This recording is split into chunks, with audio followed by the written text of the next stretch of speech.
আজকের এই ঘটনাটা আমি শুনেছিলাম অনেক ছোট বয়সে। আমার ভাইকে একজন টিচার আসতেন পড়াতে, ওনার মুখেই শোনা। কিন্তু ঘটনাটার মধ্যে ভীষণ অ্যাডাল্ট জিনিসপত্র রয়েছে। তো তো সেই সময় আমি অতটা ডিটেলসে আমাকে আর কি জানায়নি। তো বিগত এই কিছুদিন আমি যখন কাজ করছি, উনি আবার আমার সাথে কন্ট্যাক্ট করে এবং উনি বলে ওনার সেই এক্সপিরিয়েন্সটা বা ওনার শোনা যে এক্সপিরিয়েন্সটা রয়েছে সেটা যেন আমি আমার দর্শক বন্ধুদের সাথে শেয়ার করে নিই। তো আজকে আমি সেই ঘটনাটাই তোমাদের সাথে শেয়ার করে নিতে এসেছি। ঘটনাটা ঘটেছিল বৈশাখী বলে একটি মেয়ের সাথে। ও প্রথম থেকেই থাকতো গ্রামে, মানে মা বাবা আর একটি ওর ছোট বোন ছিল, যারা থাকতো কলকাতার ঢাকুরিয়া অঞ্চলে। কিন্তু ও ওর বড় হয়ে ওঠা এবং ওর পড়াশোনার সমস্তটাই ছিল ওর মানে দিদা দিদা ঠাকুমার কাছে, আর যেটা ছিল ক্যানিংয়ে। তো ও ওখানেই মোটামুটি পড়াশোনা করে বড় হয়ে ওঠে, গ্রাম অঞ্চলে ওর বড় হয়ে ওঠা। তো যাই হোক, খুব সহজ সরল একটি মেয়ে। তো ও যখন এইচএস কমপ্লিট করে, তো ওর এইচএসের রেজাল্ট খুব একটা ভালো হয়নি। তো যাই হোক, এইচএস কমপ্লিট করে আর কয়েক বছর পর মেয়ে সন্তান যেহেতু হয়তো বিয়ে দিয়ে দিতে হবে, তো ওর বাবা মা ডিসাইড করে যে জীবনের অনেকটা সময় তো বড় মেয়েকে ছাড়া আমরা ছিলাম, এইবার এক কাজ করি, ওকে আমাদের কাছে নিয়ে চলে আসি কলকাতাতে, এইখানেই কলেজে অ্যাডমিশন নিয়ে নেবে, এখানেই থাকবে। তো খুব ভালো কথা, ওকে কল করে এবং এখানে চলে আসতে বলে। ও যেদিন আসে, মানে ক্যানিং থেকে ডাইরেক্ট ট্রেন তো তোমার ঢাকুরিয়া আসে, ও ঢাকুরিয়া স্টেশনে নামে। ঢাকুরিয়া থেকে ওর যেই ফ্ল্যাটে আর কি ওর মা বাবারা থাকতেন, তো সেটা ওই প্রায় 20-25 মিনিটের রাস্তা, তো ওয়াকিং ওয়ে না, ওটা ওই রিক্সা করেই যেতে হতো। তা স্টেশন থেকে নেমে ও রিক্সায় আর কি, যেদিন এসেছিল না ভীষণ রকম বৃষ্টি হচ্ছিলো, এরকম বর্ষাকালের মতো অবস্থা। আর দেখবে তুমি কলেজের সেশন শুরু হয় আগস্ট মাস থেকে, মানে এই টাইম পিরিয়ডটা ওদের অ্যাডমিশনটা চলে। তো যাই হোক, ও আসে এবং ট্রেন থেকে নেমে দেখছে কয়েকটা রিক্সা, খুব বেশি না 2-3টে দাঁড়িয়ে রয়েছে। তো তোর সাথেও কিছু ব্যাগপত্র ছিল, যেহেতু একেবারে সারা জীবনের মতোই চলে এসছে, গ্রামে আর যাবে না এমনই কথা হয়েছে বাড়ির লোকের সাথে। তো ও চলে আসে এবং দেখে যে রিক্সাগুলোর মধ্যে দাঁড়িয়ে রয়েছে পরপর রিক্সাগুলো। তো বলে যে দাদা, জায়গাটার নাম আমি আর উল্লেখ করছি না, যে ও অমুক পাড়ায় যাবেন? তো সবাই না হঠাৎই যেইটুকুনি মানে রেট ধরো, যদি 40 টাকা রেট হয়, ওকে 60 টাকা চাইছে। প্রত্যেকটাই একই কথা বলছে। আর ও তখন যখন দেখছে সবাই বেশি চাইছে, কিন্তু আদার্স যখন পাবলিককে নিচ্ছে, অন্য প্যাসেঞ্জারদের, তাদের কিন্তু সেম টাকাই নিচ্ছে, মানে যেটা নর্মাল রেট আর কি সেটাই নিচ্ছে। তো তখন বলল যে দাদা, তুমি আমার কাছে বেশি চাইছো কেন? তখন একজন হঠাৎ করে পিছন দিকে বলে যে আপনি তো ডবল ক্যারি করছেন, তাই জন্য। এবার ও একটু হেলদি ছিল, সঙ্গে ব্যাগপত্র আছে, ও ভাবলে হয়তো ওকে মজা করে বা ওকে উপহাস করে এই সমস্ত কথাবার্তাগুলো বলছে। তো ও তখন কি করলো, যে অতটা মানে জিনিসটা গায়ে না লাগিয়ে আর একটা রিক্সাওয়ালাকে বললো, দাদা দেখো 20 টাকা না, আমি 10 টাকা বেশি দিচ্ছি, আমাকে দিয়ে আসো। তো আলটিমেটলি উঠলো ও রিক্সায়। এবং আমরা যখন একা কোনো কিছু রিক্সা বা অটোতে বলো একা উঠি, তো আমরা অবভিয়াসলি মিডিলটায় গিয়ে বসি, যে পুরো জায়গাটাই আমার। ও সেরকম মিডিলটায় যেই বসতে গেছে, হঠাৎ ওর মনে হচ্ছে যেন পাশে কেউ একজন বসে আছে। মানে ও যত সরতে চাইছে, মানে সরতে পারছে না, মিডিলে যেতে পারছে না, একটা কোনায়ও বসে আছে। তো তখন একটু অদ্ভুত লাগলেও ও ব্যাপারটাকে অতটা গ্রাহ্য করেনি, ঠিক আছে, যে হতেই পারে আমারই কোনো ভুল হচ্ছে ওরকম। ও ওই জায়গাটা কী করেছে, ওর হাতে একটা ব্যাগ ছিল, ক্যারি ব্যাগ, তো ওই ক্যারি ব্যাগটাকে ওই পাশে রেখে দিয়েছে। এবার যথারীতি বাড়িতে গেছে, বাবা মা সবাই খুব ভালোবাসা আদর দেওয়া। যাই হোক, খেয়ে দিয়ে রাত্রেবেলা ঘুমিয়ে পড়েছে। এরপর যখন ওর ঘুম ভাঙে, ও খেয়াল করে যে পায়ের কাছে ওর মা মানে পা পা এরকম ঘষে দিচ্ছে পায়ের তালুটা, আর বাবা মগের পর মগ ওর মাথায় জল ঢাকছে, ও বিছানায় শুয়ে রয়েছে। ও যখন ঘুমটা ভাঙে না, ধরম করে ওঠে, যে মা এ কি, তোমরা এরকম করছো কেন, মাথায় জল দিয়েছো কেন, মাথাটা ভিজিয়ে দিয়েছো, পা ডলছো, কি হয়েছে আমার? আমি তো নর্মাল, আমার তো কিছু হয়নি, শরীর খারাপ করছে না। তখন ওর মা বলে যে ও বাবা ঘর থেকে চলে যায়, ঠিক আছে। মা বলছে যে দেখ তুই একদম অসভ্য কাজ করছিলিস। অসভ্য কাজ করছিলাম, কি হয়েছে বলবে তো? তো তখন বলছে তুই তো খেয়ে দিয়ে ঘুমিয়ে পড়লি, তোর বাবার তো জানিসই রাত্রেবেলা করে কাজ থাকে, অফিসের কাজ থাকে, সেই সমস্ত কিছু কমপ্লিট করে যখন তোর রুমের পাশ থেকে যাচ্ছিল ফ্রিজে জল আনতে, তো সেই সময় তোর ঘর থেকে একটা ছেলেদের কণ্ঠস্বর পায়, যেটা যৌন লিপ্ত অবস্থায় ছেলেদের মুখ থেকে যেই সমস্ত বিকৃত শব্দ বেরোয়, সেই সমস্ত শব্দ বেরোচ্ছিল। তো সঙ্গে সঙ্গে আমাকে ডেকে নিয়ে আসে তোর বাবা, যে হয়তো কাউকে, তুই তোর বয়ফ্রেন্ড টয়ফ্রেন্ড কেউ হয়তো ঢুকেছে। তো আমরা দুজনে মিলেই দরজা খুলে দেখতে পাই যে রুমের মধ্যে তো কেউ নেই, কিন্তু একটা ফিজিক্যাল রিলেশনশিপ হলে মানুষের দেহে, মানে বিশেষ করে মহিলার দেহে যেই রকমভাবে অঙ্গি ভঙ্গি হয়, তুই ঘুমের মধ্যে সেই সবটাই করছিলিস, ঠিক আছে। তোর দেহে কোনো রকম কাপড় জামা ছিল না, তুই ওই রকম করছিস। আমরা অনেকবার তোকে ডাকার চেষ্টা করি, তারপরে তোকে গায়ে চাদর টাদর চাপা দিই, কিন্তু তুই কিছুতেই আর কি জ্ঞানে আসছিলিস না, ওই রকমই হাওয়ায় মানে উড়ে যাওয়ার মতো কিছু একটা কাজ করছিস।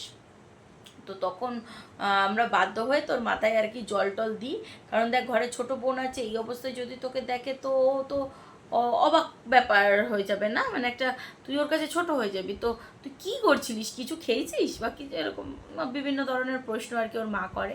তো তখন ও বলে যে না, আমার তো কোনো ফিলিং তো এসব হয়নি, আমার কিছুই হয়নি, আমি নর্মাল, আমি ঘুমোচ্ছিলাম, তোমাদের হয়তো কোথাও ভুল হচ্ছে। তো যাই হোক, এরকম কিছু আর্গুমেন্টস হয়। তো অবভিয়াসলি ও স্বীকার করে না যে ও কিছু করেছে, বাবা মা তো দেখেছে নিজের চোখে, তারাও বা অস্বীকার করবে কি করে। তো যাই হোক, এই সমস্ত কথা হওয়ার পর ও আর কি সেই দিনের মতো দিনটা মানে ঘুমিয়ে পড়েছে। এবার দুদিন পর ওর অ্যাডমিশন ছিল, বিভিন্ন জায়গা থেকে ফর্ম নিয়ে আসা, ফিল আপ করা, ভর্তি হওয়া। এবার আগেই বলে দিই, ওর কিন্তু পড়াশোনা ভালো ছিল না, জাস্ট পাস করতে হয় প্রত্যেক বছর, ও ওরকমই রেজাল্ট করতো। যে খুব আহামরি রেজাল্ট ভালো হতো এটা কিন্তু ওর কখনোই হয়নি। তো এইচএসের রেজাল্টও কিন্তু ওর ভীষণ রকম খারাপ ছিল। তো তাই জন্য ও কলেজে, বিভিন্ন কলেজ ঘুরে, এবং সেই সমস্ত কলেজে ঘুরে ওর অ্যাডমিশন ঠিকঠাক হয় না।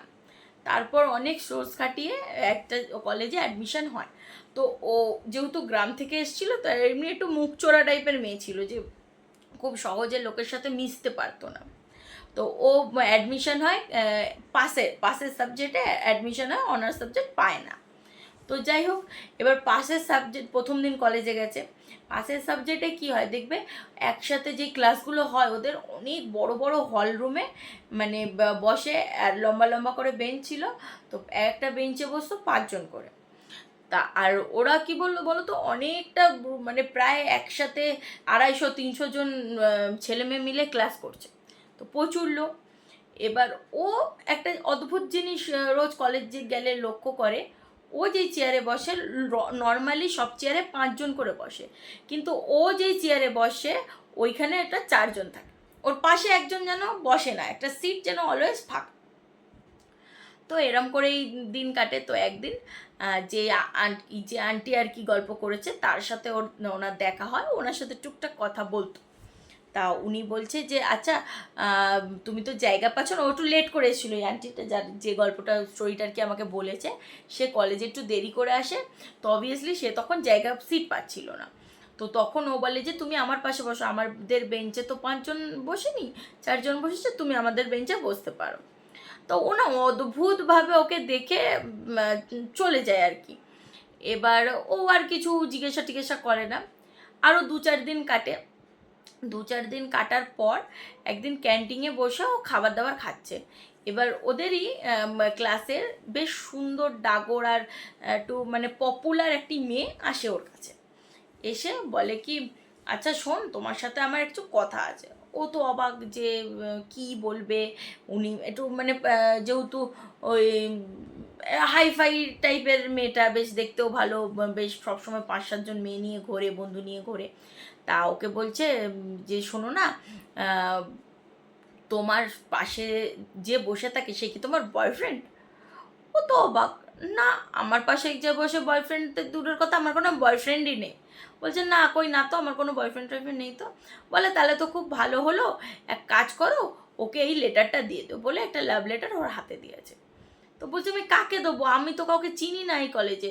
বলছে তুমি কি না অভিনয় করছো, রোজ পাশে নিয়ে বসো, এমনকি এখনও মানে ক্যান্টিনের বাইরে দাঁড়িয়ে দাঁড়িয়ে তোমার দিকে তাকিয়ে আছে, একটা কি সুন্দর হ্যান্ডসাম ফর্সা টুকটুকে ছেলে, তোমার মতো বেহেনজির কি করে আর কি বয়ফ্রেন্ড হতে যাবে ও, তুমি এত হিংসা করো, মানে বিভিন্ন ধরনের কথাবার্তা এমন ওকে ছোট করেছে সকলের সামনে, ও রীতিমতো ওখানে কাঁদতে শুরু করে দিয়েছে।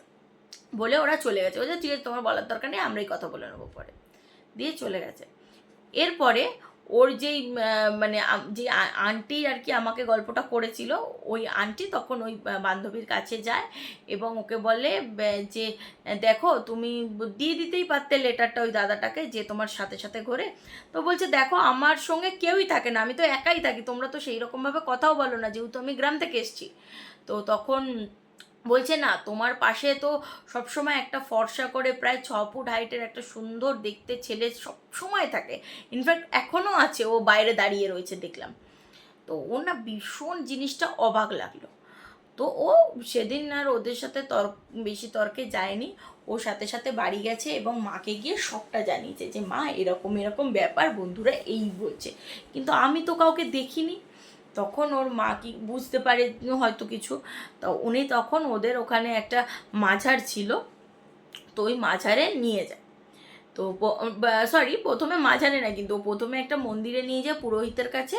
তা পুরোহিত কি বোঝে জানা নেই, উনি তখন বলে আমার দ্বারা এটা সম্ভব না, তুমি এই মাজার আছে ওই মাঝারে নিয়ে যাও, যদি ওরা কোনো সাহায্য করতে পারে।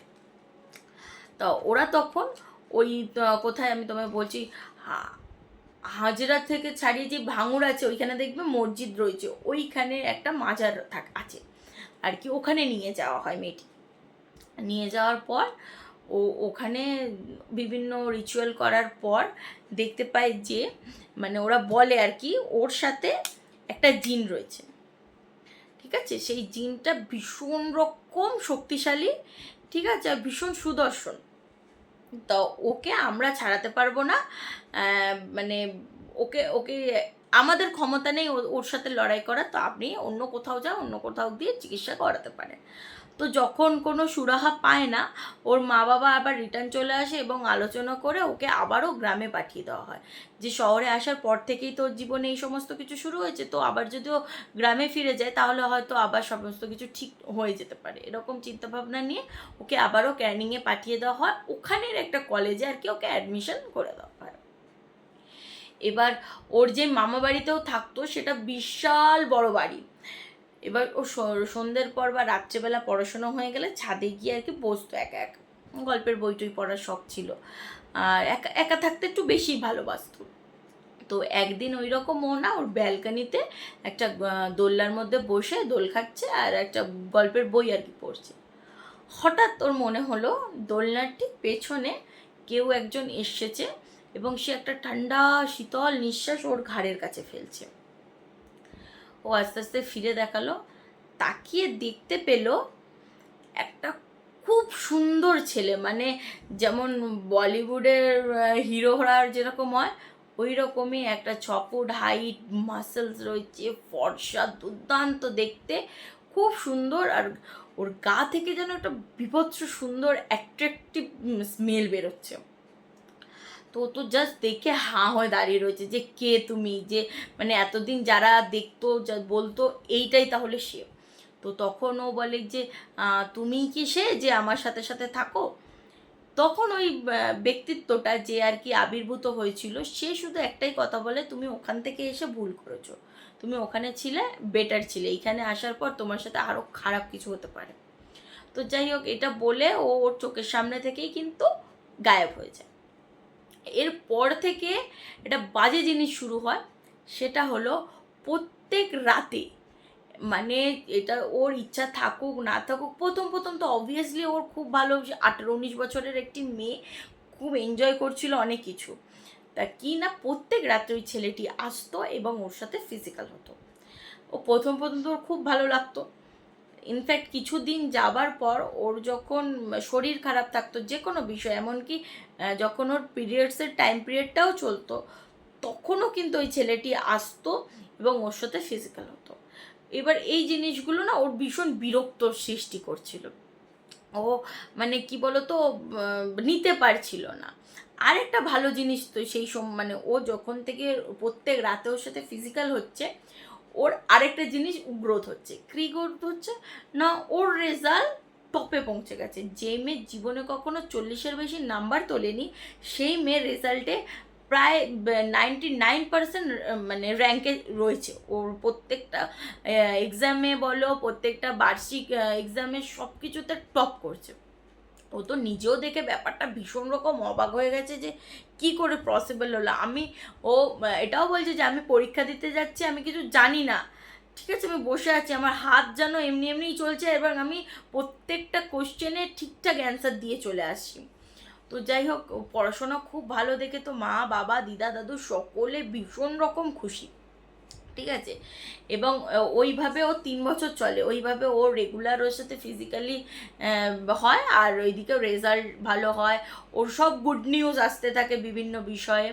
তো এইভাবে চলতে চলতে ওর একদিন প্রোগ্রাম করা হয় ওর মামার বাড়িতে, মানে মামার বাড়িতে একটা কালী পুজো রাখা হবে, ঠিক আছে। এবার তা ওই কালী পুজোতে মা বাবা তো সবাই আসে, আরও অনেক আত্মীয় স্বজন ওখানে এসেছিল।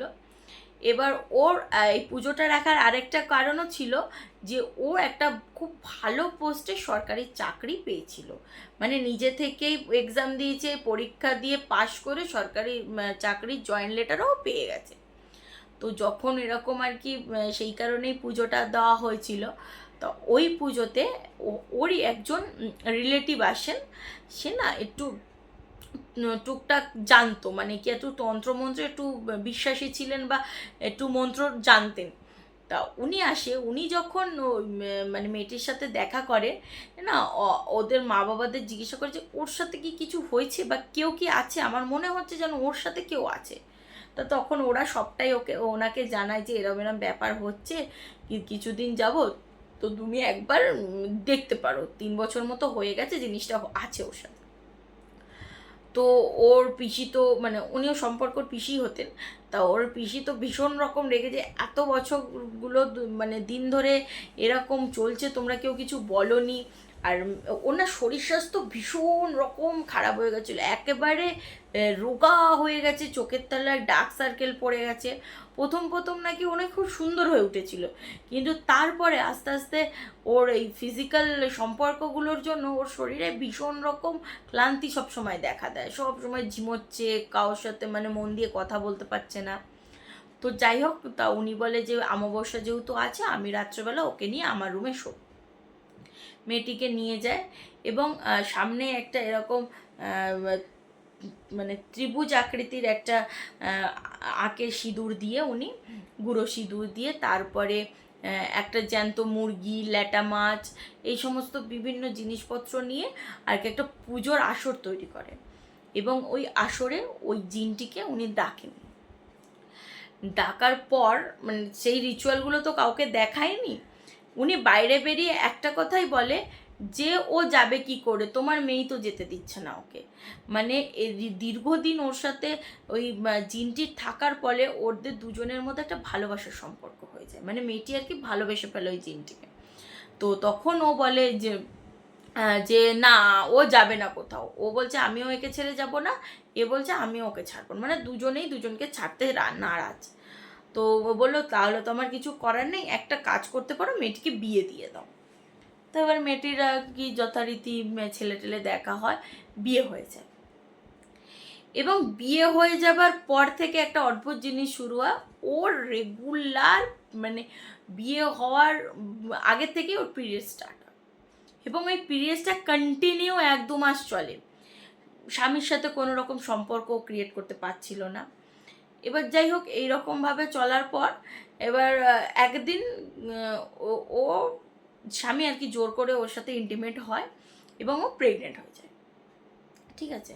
প্রেগনেন্ট হওয়ার পর সেই বাচ্চা ওই 2-3 মাসের পেটে সেই বাচ্চা মিসক্যারেজ হয়েছে। এইবার ও জিনটার সাথে আর কি, যখনই বাচ্চাটা মিসক্যারেজ হয়ে গেছে না, জিনটার প্রতি ওর ভালোবাসাটা নষ্ট হয়ে গেছে। ও তখন ওর সাথে কমিউনিকেট করে এবং ওকে বলে যে ঠিক আছে এইবার তুমি তাহলে আমার থেকে চলে যাও, আমি আমি তোমাকে চাই না, এতদিন আমি তোমাকে নিয়ে রেখেছিলাম, কিন্তু তুমি আমার যেই ক্ষতিটা করেছো আমি এখন চাই না, তুমি আমার জীবন থেকে চলে যাও।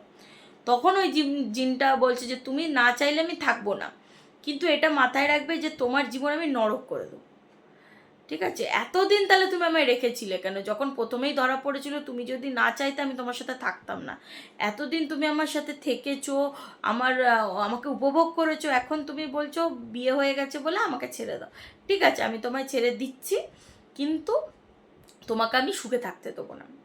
মানে এই কথাগুলো ওদের মধ্যে অনর্মালি হয়। ও বিভিন্ন জায়গায় যায়, কিন্তু ওই জিনকে ওরা মানে কারোর ক্ষমতাই নেই ওর সাথে মানে লড়ার মতো। ঠিক আছে, তো যাই হোক, যখন এই সমস্ত কথাগুলো হয় ও সবসময় ফিল করতে পারে যেই জিনিসটা ওর সঙ্গে সঙ্গে থাকতো সেই জিনিসটা এখনও আছে, কিন্তু সেটা অনেক দূরে আছে। ওর কম করে হলেও 5বার মিসক্যারেজ হয়। এখন একটা ছোট বেবি হয়েছে ওর, কিন্তু সেই বেবিটার অলওয়েজ মানে শরীর খারাপ থাকে। এরপর মানে বাচ্চাটা হয়, কিন্তু ওই যে অলওয়েজ শরীর খারাপ তো থাকতো। তারপরে একটা অদ্ভুত দুর্ঘটনা ঘটে ওর জীবনে, যার পর থেকে ও মানে শুধু বেঁচেই আছে, ওর জীবনে সুখ শান্তি বলে আর কিছু নেই। তো বাচ্চাটা প্রচণ্ড পরিমাণে অসুস্থ থাকতো। তো ওই বাচ্চাটাকে নিয়ে ওরা একবার ইয়েতে যাচ্ছিলো, তোমার অ্যাপোলো যেটা আছে তোমার চেন্নাই, যেটা কি নাম, চেন্নাই না, সরি সরি, বেলুরে ও বাচ্চাটার চিকিৎসা করাতে নিয়ে যাচ্ছিল। পথে ওদের এমন একটা অ্যাক্সিডেন্ট ঘটে যার ফলে মেয়েটির দুটো পা বাদ চলে যায় এবং ওনার হাজব্যান্ড আর ওর বেবি দুজনেই মারা যায়। ঠিক আছে, ওই যে বলেছিল যে ওকে সুখে থাকতে দেবে না, সত্যিই আর ও কোনোদিন সুখে থাকতে পারবে না। ও এখন শুধুমাত্র বিছানায় পড়ে থাকে, ওর দুটো পা নেই, মা বাবার কাছেই থাকে, স্বামী সন্তান দুজনকেই হারিয়েছে। আর এখন জাস্ট ও নাকি বেঁচেই রয়েছে, খুব একটা কারোর সাথে মেশে না, কথাও বলে না। ও কী বলবো, ওর কাছে কিছু নেই বলার মতো। তো যাই হোক, জিনটা এখন ওর কাছে আসে বা ওকে দেখা দেয় কি না জানা নেই, কিন্তু ওর জীবনে বেঁচে থাকার মতো সমস্ত রাস্তাই ওই জিন কেড়ে নিয়েছিল। তা এই হলো আজকের ঘটনা, একটু অন্যরকম, খুব হয়তো ভয়ের কিছু নেই, কিন্তু একটা মানুষের জীবন একেবারে তছনছ হয়ে যাওয়া গেছে একটা জিন মানে জিন জিনিসটা কি তোমাদের একটু বলে দিই, যারা জানো তাদের তো ঠিক আছে, যারা জানো না, এটা হলো মুসলিম কুরআন মতে ওরা বিশ্বাস করে আমরা যেরকম মানুষ রয়েছি ওরকম জিনও একটা অ্যান্টিটি বা পার্ট। ঠিক আছে, আমরা যেরকম মাটি থেকে তৈরি, ওরা নাকি আগুন থেকে তৈরি, যে আগুনে ধোঁয়া হয় না। এবং ওরা বংশ মানে ওদের মা বাবা বা ছেলে মেয়ে এরকম একটা, আমাদের যেরকম একটা জেনারেশন, মানুষের যেরকম একটা জেনারেশন, ওদেরও জিনদেরও নাকি একটা জেনারেশন রয়েছে। এবং ওরা সাধারণ মানুষ তো চোখে পড়ে না, কিন্তু ওরা যদি চায় কাউকে দেখা দিতে বা কারোর রূপ নিতে, ইচ্ছা শক্তি মানে এমন ইচ্ছা শক্তি ওদের রয়েছে যে ওরা যে সময় যাকে পারবে নিজের আয়ত্তে করবে এবং যাকে চাইবে তার সাথে শারীরিক সম্পর্কটা ওরা করবেই। বিশেষ করে মেয়েদেরকে যদি কোনো ছেলে জিন মানে নজরে আসে, তারা কিন্তু ওদের শারীরিক সম্পর্ক না করে ছাড়ে না। আর এমনই ওদের মোহ, আমরা সাধারণ মানুষ ওকে অ্যাভয়েডও করতে পারবো না। তো যাই হোক, এই জিন থেকে বাঁচার জন্য কয়েকটা উপায় রয়েছে। খুব বেশি পারফিউম লাগিয়ে সবসময় চুল টুল খুলে রাস্তায় ঘাটে না যাওয়াই ভালো, বিশেষ করে কবরস্থানের আশেপাশে এদের নাকি ঘুরতে দেখতে পাওয়া যায়। তো যতটা মেয়েরা এমনকি পিরিয়ডস হওয়াকালীনও যদি একটু ওই সমস্ত জায়গায় দূরে থাকে, তাহলে হয়তো এদের নজর থেকে আমরা মুক্তি পেতে পারি। তো এই ছিল ঘটনা, সবাই সাবধানে থাকবে, সুস্থ থাকবে, আর ঘটনাটা কেমন লাগলো আমাকে কিন্তু অবশ্যই জানাবে। আর যারা দের জীবনে ঘটেছে এরকম অদ্ভুত কিছু ভয়ানক ঘটনা, তারা নিচে যেই নাম্বার যাচ্ছে নাম্বারে কিন্তু অবশ্যই কল রেকর্ড করে পাঠিয়ে দিতে পারো, তাহলে আমি সেই ঘটনা আমার শ্রোতা বন্ধুদের সাথে শেয়ার করে নেবো। আর এপিসোডগুলো কেমন লাগছে আর কী ধরনেরও ঘটনা তোমরা শুনতে চাও আমাকে কিন্তু অবশ্যই জানাবে। আর যদি গল্প ভালো লেগে থাকে, আমাকে ভালো লেগে থাকে, তাহলে কিন্তু আমার চ্যানেলটাকে সাবস্ক্রাইব করে দিও, যাতে পরবর্তীতে যখনই আমি গল্প পাঠাবো সবার আগে তোমাদের কাছে নোটিফিকেশান চলে যাবে। তো আজকের মতো এপিসোড এখানেই শেষ করছি। দেখা হচ্ছে পরের সপ্তাহে এই সময় এই চ্যানেলে। নমস্কার।